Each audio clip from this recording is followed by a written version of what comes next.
You know that sound a pair of $1,560 Manolo Blahniks makes on polished concrete? It is not just a click, it is a declaration of war. It says, I have never had to worry about a mortgage, and I am about to ruin yours. I was standing in the atrium at Aegis Dynamics holding a lukewarm cup of terrible coffee. I had been the director of corporate real estate for 24 years. I knew exactly how much that polished concrete floor cost per square foot, $24.75 installed. I knew the HVAC load required for this glass atrium, and I knew the lease on our coffee machine was expiring in 4 weeks. But apparently I was obsolete. Tiffany Aegis, the founder's daughter, swept into the room like a hurricane in a Chanel blazer. She had that specific glow of zero consequences. She was 38 years old, had an MBA she probably bought, and had just been appointed chief executive officer after her father, old man Wallace Aegis, decided to retire to a Napa vineyard. "Good morning, team," Tiffany chirped, her voice filled with a jagged, manic positivity. She did not use a microphone, she projected. Today marks a new era. Aegis 2.0. We are trimming the fat, pivoting, and disrupting our own legacy. I took a slow sip of my coffee. Trimming the fat is corporate speak for firing anyone who remembers how the servers work. Before I go further, if you enjoy stories about corporate demolition and the beautiful art of malicious compliance, hit the subscribe button and give this a like. It helps the algorithm find the other disgruntled employees out there. Back to the execution. Tiffany scanned the room, her eyes looking for targets. When her gaze landed on me, she smiled, a sharp predatory grin. "Clara," she said. The room went silent. "Step forward, please." As I adjusted my glasses, smoothed the front of my navy blazer, and walked to the front. "Everyone," Tiffany gestured to me like an extinct species. "This is what I mean, the old guard, the stagnant bureaucracy. Clara has been managing our facility since before social media existed. Frankly, we do not need managers anymore. We need agility." She turned to me, dropping the smile. "Clara, consider this your notice, effective immediately. We are outsourcing real estate to a cloud-based firm in Dallas. They are cheaper and younger." Preston Croft, our general counsel, stood to Tiffany's right. He looked at his shoes, knowing this was a legal nightmare. It violated the Worker Adjustment and Retraining Notification Act under Section 2101 of Title 29 of the United States Code, which required 60 days' notice for mass layoffs. But he was too terrified of the new vision to speak. "Want me to leave now?" I asked. "Right now," Tiffany said. "Security will escort you. Leave your laptop. And please do not make a scene. It is so analog." I nodded calmly. I did not cry, beg, or shout about my 24 years of loyalty. I simply reached into my oversized tote bag. "Very well," I said. "If I am no longer the director of real estate, I should not hold these." I pulled out a heavy brass ring. It was a physical, heavy-duty key ring with about 21 old-school keys on it. I placed them on the glass podium in front of Tiffany. Clink. "The master set," I said softly. "Campus access, warehouse perimeter, and the executive suite override." Tiffany rolled her eyes. "Cute. We use keycards. Clara, keep your antiques as a souvenir." But Preston Croft, the company lawyer, finally looked up, his eyes locked onto that brass ring. Specifically, he was looking at the small red tag attached to the largest key. The color drained from his face so fast he looked like he had been bleached. "Tiffany," Preston whispered in a strangled sound. "Tiffany, those are not just facility keys." "Hush!" "Preston," Tiffany snapped. She waved a hand at security. "Get her out of here." 2 guards, boys I had hired myself, stepped forward looking apologetic. "Sorry, Miss Higgins," one mumbled. "It is fine, Jerry," I said. "You are just doing your job." I turned back to Tiffany one last time. She was looking down at her phone, bored with her power play. She did not realize she was throwing out the load-bearing wall of the entire building. "Good luck with the cloud-based management," I said. I walked out. As the glass door shut behind me, I saw Preston Croft frantically grab the keyring, his hand shaking as he read the tag. I knew what it said: property of Summit Vantage Partners, owner use only. Tiffany wanted to prove she was the boss, but she was about to find out that Aegis Dynamics did not actually own the ground she stood on. I did. To understand why Preston Croft looked like he was about to vomit a terrified lung onto the podium, you have to understand the history of Aegis Dynamics. Or rather, you have to understand the history of the company's apathy. 24 years ago, when I started, the company was just a chaotic startup in a leased warehouse. Old man Wallace Aegis, Tiffany's father, was a genius engineer and a terrible businessman. He treated tax law like a suggestion and viewed paperwork as a personal insult. He wanted to build servers, write code, and buy sports cars. He did not want to deal with property taxes, zoning variances, or liability insurance. About 9 years into my tenure, Aegis Dynamics exploded. We were drowning in cash and needed to expand. Wallace wanted to buy a massive campus in Silicon Valley. 3 buildings, a parking structure, and a warehouse. It was a $72 million acquisition. But Wallace had a problem. He was personally leveraged to the hilt due to a messy divorce.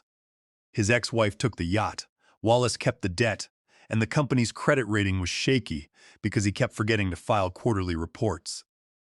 Banks were not keen on lending Aegis Dynamics the full amount for the real estate. I was the facilities manager back then.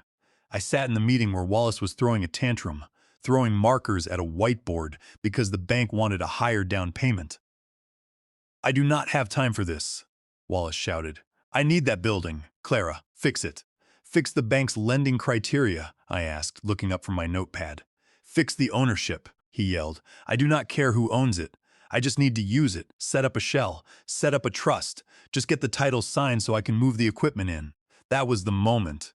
See, Wallace did not care about assets. He cared about operations. He viewed real estate as a liability, something you had to clean, insure, and pay taxes on. He wanted the utility of the building without the headache of the deed. So I proposed a solution. A strategic holding entity. I created an LLC called Summit Vantage Partners. It sounded corporate and boring. I told Wallace that this entity would purchase the land, hold the liability, and lease it back to Aegis Dynamics on a triple net basis. This would keep the mortgage off the Aegis balance sheet, improving the company's debt-to-equity ratio for future investors. Wallace did not even read the proposal. He just heard improved debt ratio, and I do not have to sign the mortgage. "Brilliant," he said, signing the authorization form. "Do it. Make it happen." Here is the detail that slipped through the cracks of history. Summit Vantage Partners was not a subsidiary of Aegis Dynamics. It was mine. I legally formed the LLC. I put up my own savings and a significant loan from my inheritance for the down payment. The bank approved the loan because Aegis Dynamics signed a 20-year lease agreement that guaranteed the mortgage payments. Essentially, Aegis Dynamics was paying my mortgage and I was building equity. It was fully disclosed in the stack of documents Wallace signed. It was right there on page 58. Summit Vantage Partners, a California limited liability company, sole member, Clara Higgins. Wallace just never read page 58. Neither did Preston Croft, who was a junior associate at the time, and was more focused on hitting on the paralegals than reviewing title deeds. For 15 years, I played the part of the dutiful employee. I managed the buildings, I fixed the leaks, I negotiated the cleaning contracts, and every month, Aegis Dynamics wired a massive rent check to Summit Vantage Partners. And every month, Summit Vantage Partners paid the mortgage and banked the profit. I never flaunted it. I drove a 2018 Toyota crossover. I brown-bagged my lunch. I wore sensible shoes. I let them treat me like the help. I let them think I was just Clara from facilities, the woman you call when the toilet is clogged or the air conditioning is too cold. I became the landlord they forgot they had. Over time, I expanded. When Aegis Dynamics needed a new satellite office, Summit Vantage Partners bought it and leased it to them. When they needed a secure data storage facility, Summit Vantage Partners acquired the land. By the time Tiffany stormed in with her Chanel stilettos and her new corporate vision, my little LLC held the title to the headquarters, the research and development lab, and the primary distribution warehouse. I essentially owned the chessboard while they were arguing over the pawns.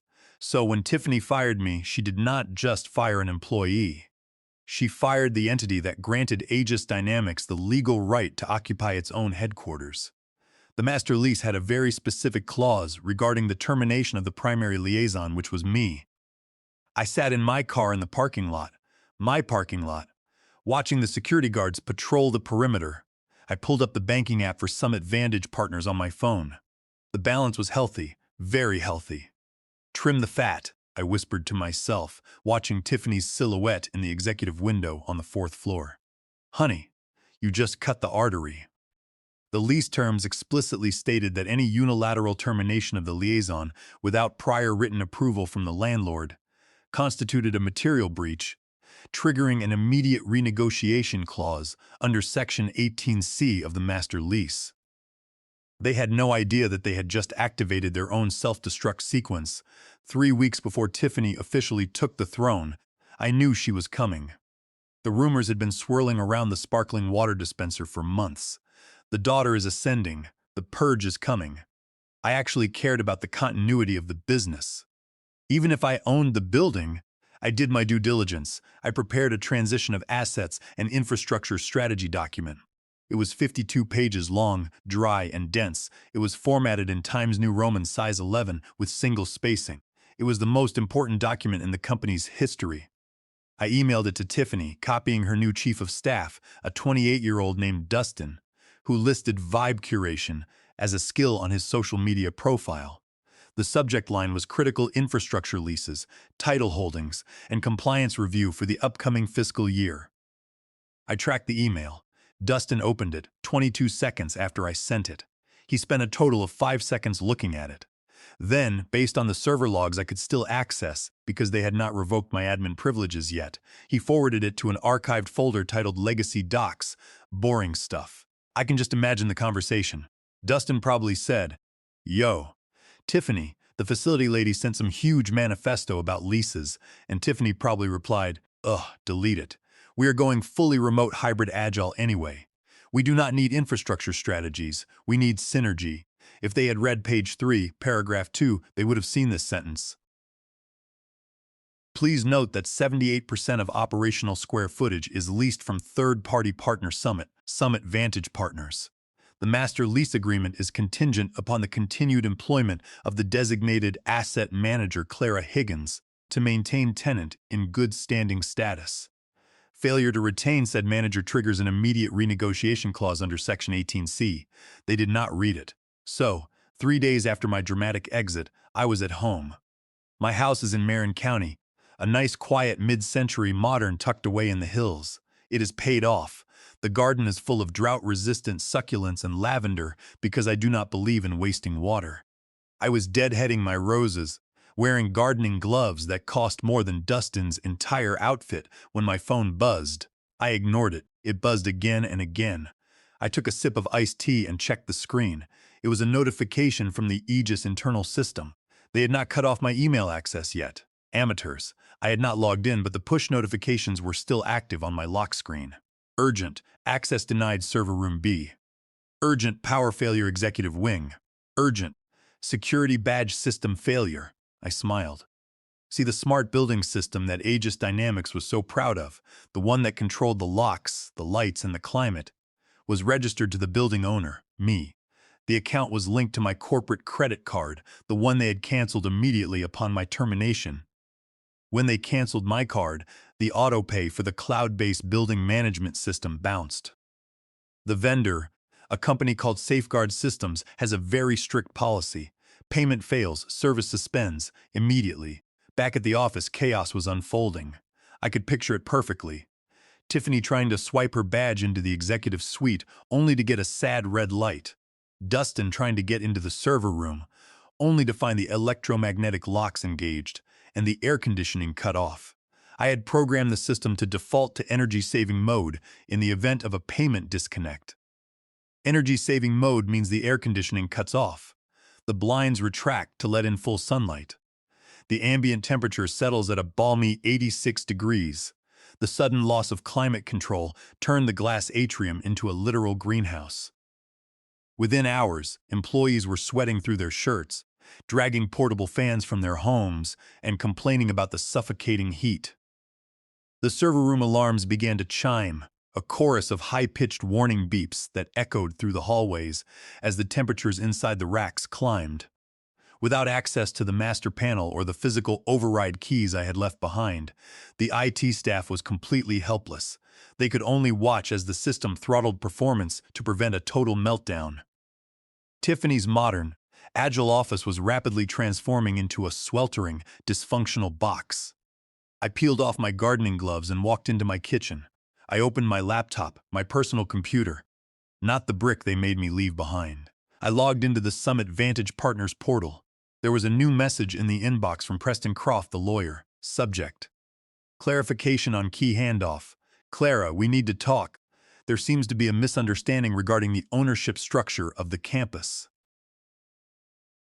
The keys you left, they do not seem to work on the overrides. Also, the bank is asking questions about a change of control provision. Please call me back immediately. I closed the laptop. Misunderstanding, I said to the empty room. No, Preston, it is a terrifyingly clear understanding. I decided to make a salad. I had all the time in the world.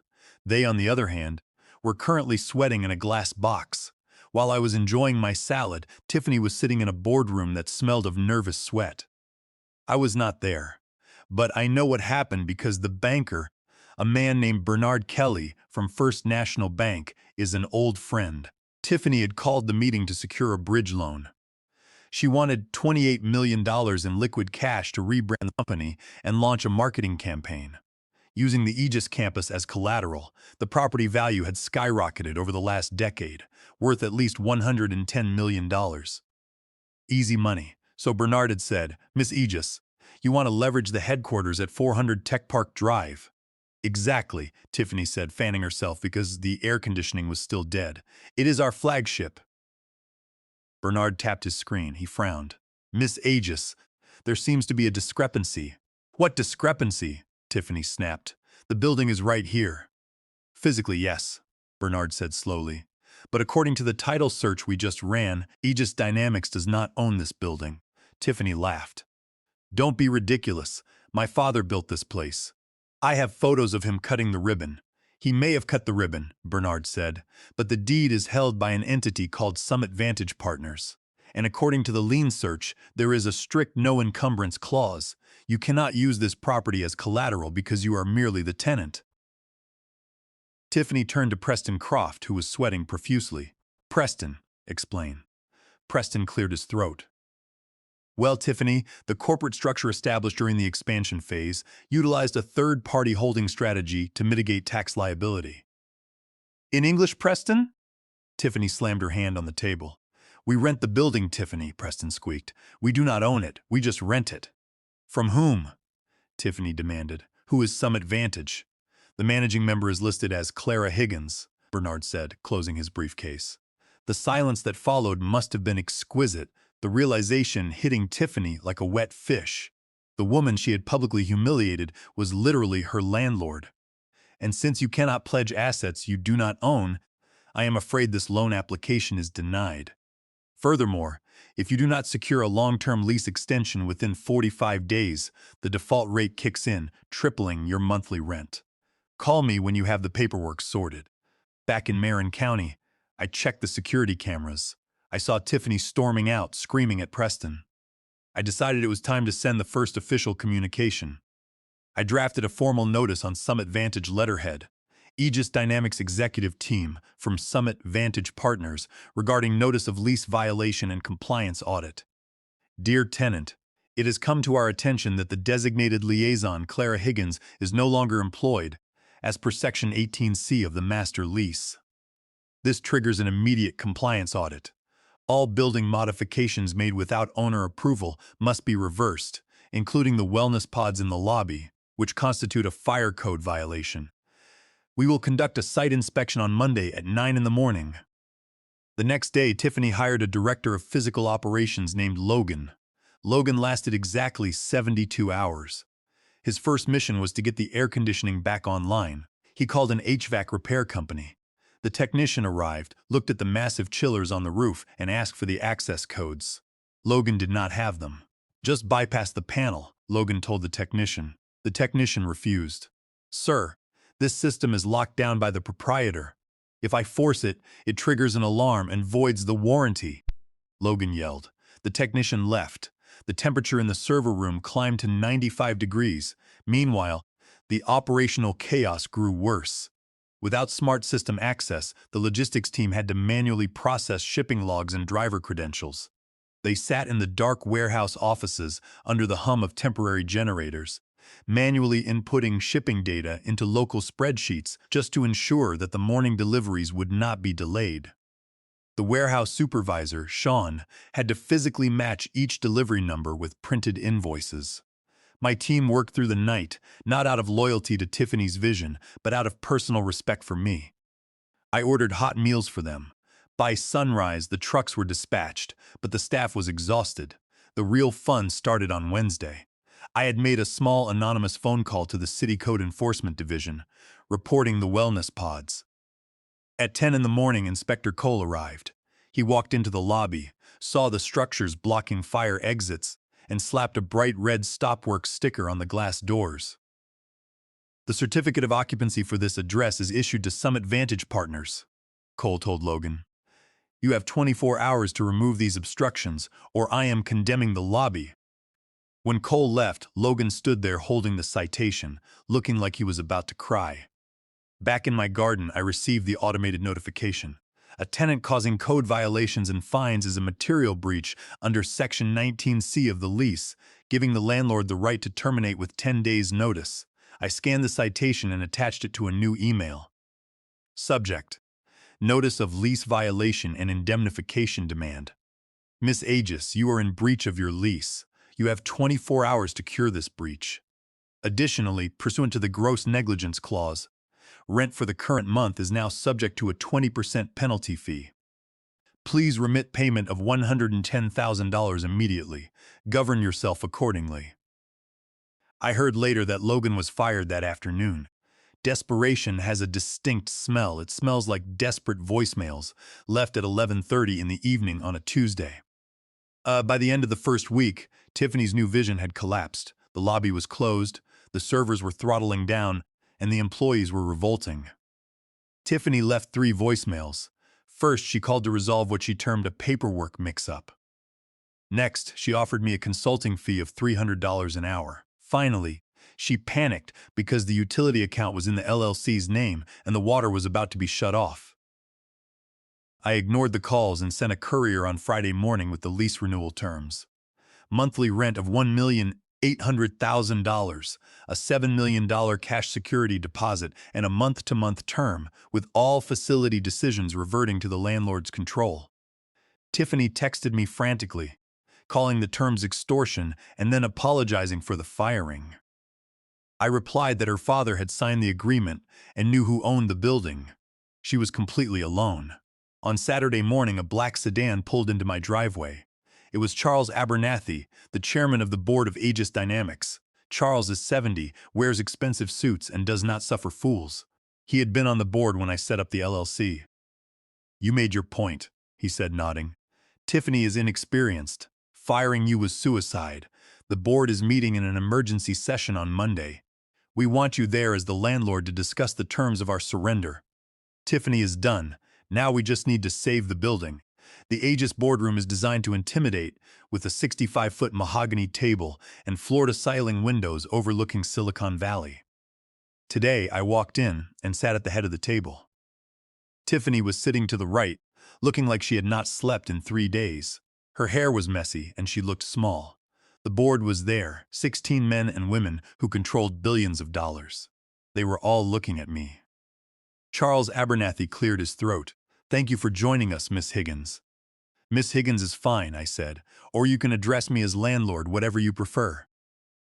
Tiffany flinched. "Let's get to the point," a board member named Donald Grant said. "This situation is untenable. You are holding the company hostage." "I am enforcing a contract," I said, sliding the folder across the table. "Aegis Dynamics signed a master lease. You violated the terms. I am exercising my rights." Tiffany threatened court, but Preston Croft spoke up. "Tiffany, page 58, it was disclosed and signed. We have no case. If we go to court, she evicts us. We would be out of business in a month."